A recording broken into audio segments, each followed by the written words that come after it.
Hi, I'm John. I didn't have the fortune to know Chase as long as many of these guys out here.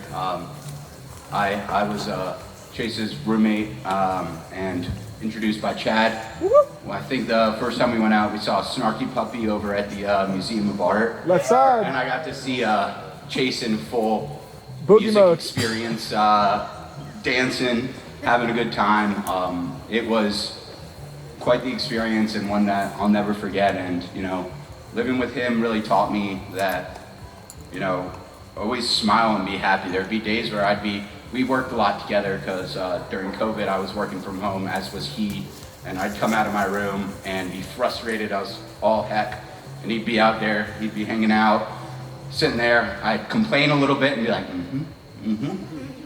it's all right. And he's like, you want a beer? And I'd be like, not yet. He's like, what about the hot tub? I'd be like, not yet. It's like, once we get done with work.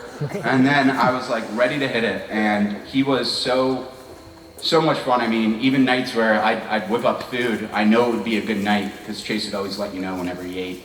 He'd give you a little while he was going in. So it was times like those. And I know Cal, my dog, who lived with us there, they were best of buds. When I was stuck on a call, I'd let Cal hang out.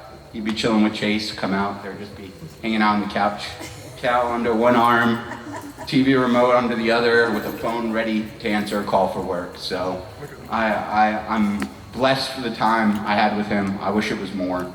And I'm grateful for it. I'm grateful for the many amazing people he introduced me to through the time that I knew him. So here's Chase.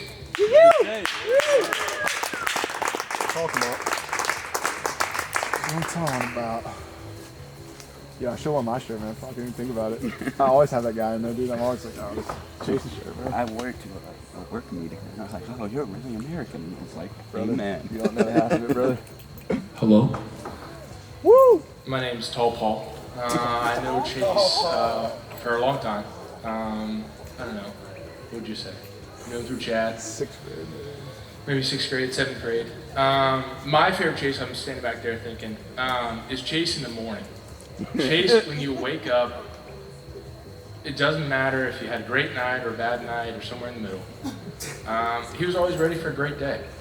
You know, he was always up early, the first one up.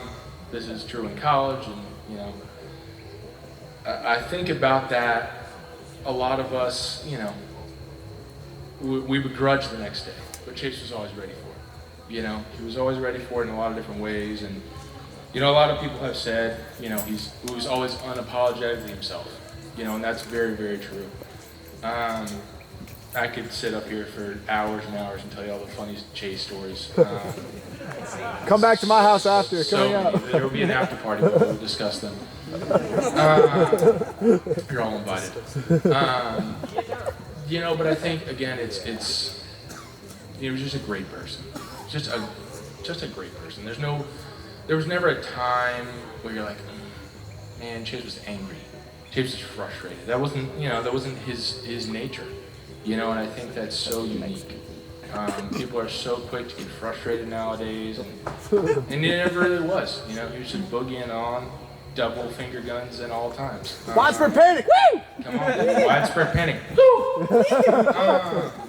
You know, just an all-around great character, and you know, like I said, my favorite Chase would be, you know, he's on a couch, I'm on another couch. And just wake up and he's just ready for the day. You know, and that really adds a lot of good energy. So miss him a lot. I know everybody does, and I appreciate this whole thing that we put on for him, and it's very special. And so yeah, here's to Chase. W.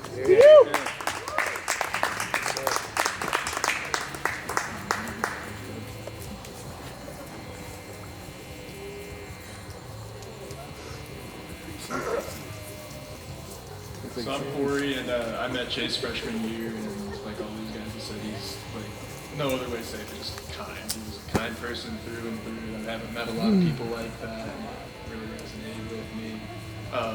Paul said something that made me laugh though, because he said he'd never seen Chase frustrated.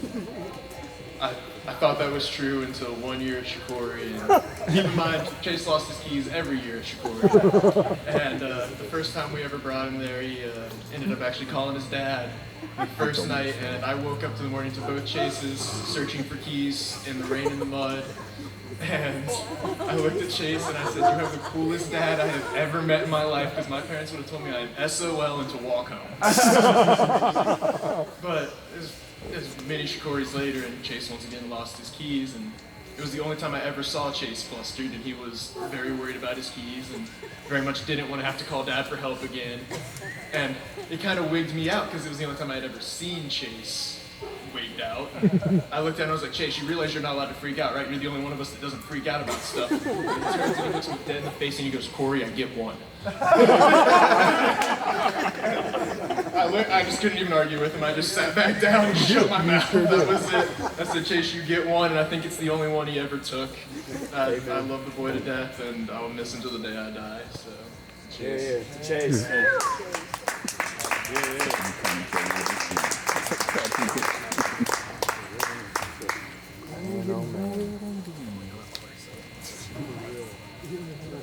That was spot on. My God, that was spot on.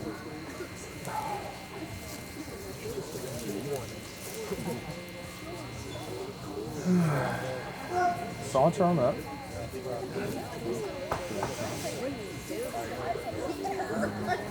What? Where's the band?